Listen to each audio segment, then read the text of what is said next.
वैतरणी नदी का महत्व क्या है मरने के बाद, और इसमें गौदान का क्या उपयोग और क्या महत्व है, ये आज जानेंगे। वैतरणी नदी, मृत्यु के बाद का मार्ग। वैतरणी नदी हिंदू धर्म में एक महत्वपूर्ण नदी मानी जाती है। विशेषकर मृत्यु के बाद के संदर्भ में यह नदी यमलोक जाने वाले मार्ग पर स्थित मानी जाती है।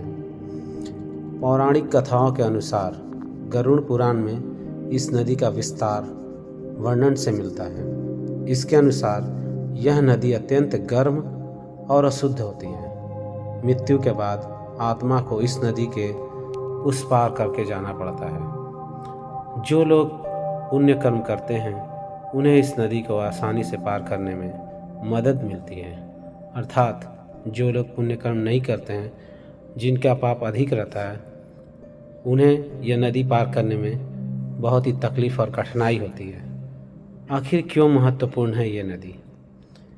पाप और पुण्य का फल है ये वैतरणी नदी, जिसको पार करना व्यक्ति के जीवन काल में किए गए कर्मों का फल माना जाता है।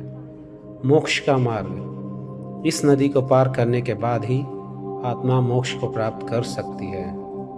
तथा धार्मिक अनुष्ठान, मृतकों के लिए पिंडदान और श्राद्ध आदि अनुष्ठान इसीलिए किए जाते हैं ताकि उनकी आत्मा को वैतरणी नदी पार करने में ताकत मिल सके और मदद मिल सके।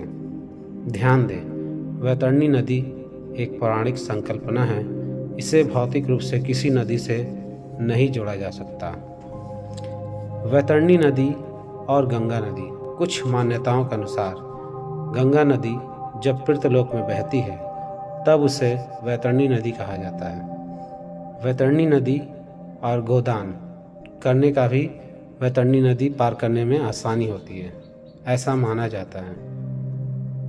वैतरणी नदी हिंदू धर्म में मृत्यु के बाद जीवन और कर्मफल के सिद्धांत से जुड़ी एक महत्वपूर्ण धार्मिक संकल्पना है।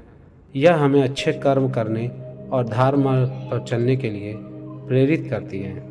अर्थात मृत्यु से पहले इंसान को अपने जीवन काल में एक न एक बार गौदान जरूर करना चाहिए ताकि उन्हें मृत्यु के बाद उस नदी को पार करने में सहायता मिल सके।